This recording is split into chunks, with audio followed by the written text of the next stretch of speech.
Now, the live moment captured by News Star 5, only on Channel 5's Eyewitness News. Right, let's go live now to Motley. Dan Turner is live from San Francisco. 5 is in Sioux Standing by now in Jordan, Minnesota. Star 5 is at the scene of... News Star 5 is the new frontier in television news.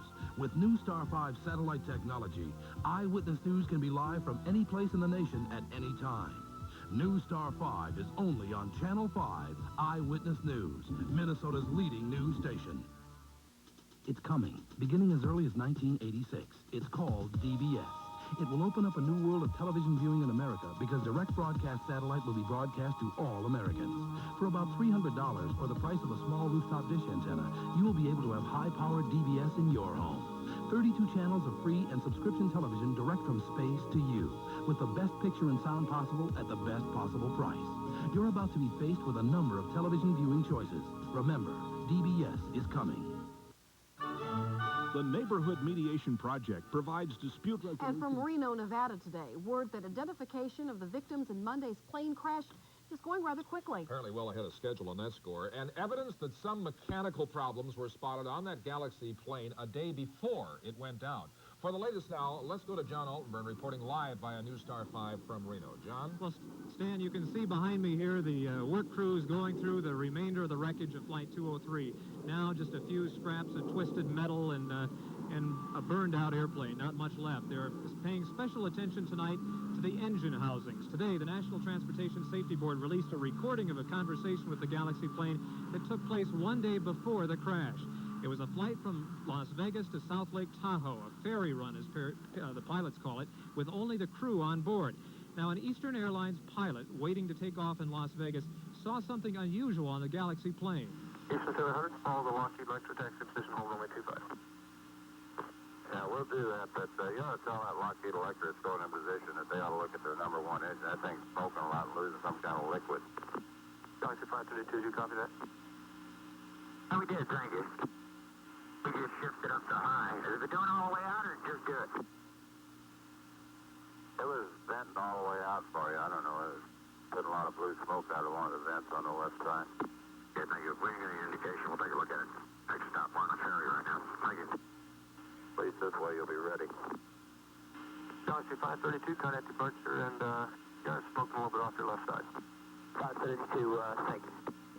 At a news conference last night, the chairman of the National Transportation Safety Board said a California pilot who flew as a passenger on the Galaxy plane later that same day saw fluid dripping from the left wing.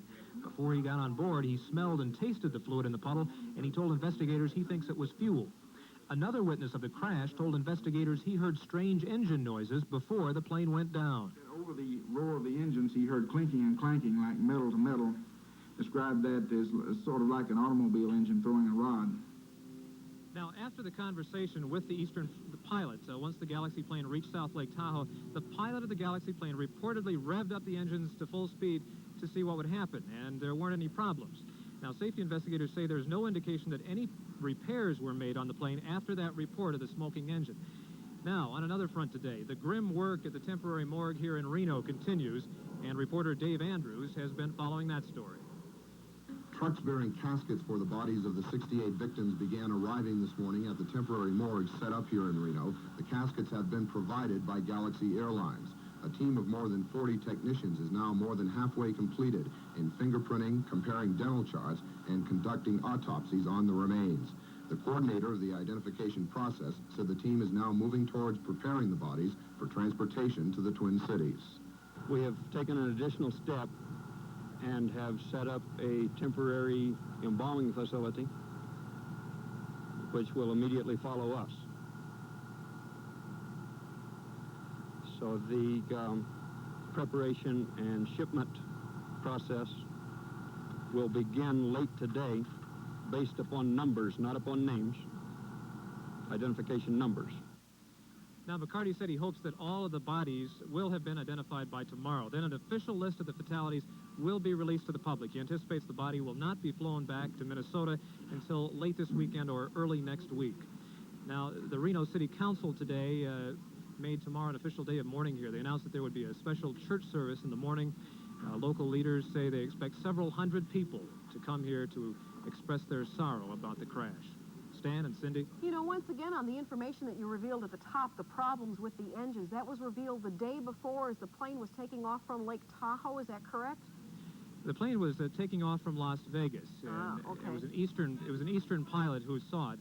The Galaxy flight was flying from Las Vegas to South Lake Tahoe, and he told the crew, you've got this engine problem here. And they said, yeah, thanks a lot. Yeah. John, one other point now. We have not yet heard any recordings from the cockpit recording device, one of those so-called black boxes that was found in the wreckage there. Any idea when we might hear some of that, when that might be released? Well, the NTSB says that often those are difficult to reconstruct. They're going to have to call in some people who actually knew the crew, voices, yes, who are able to pick out the voices and know what they were saying. All right. Okay. Thank Thanks you, again, John.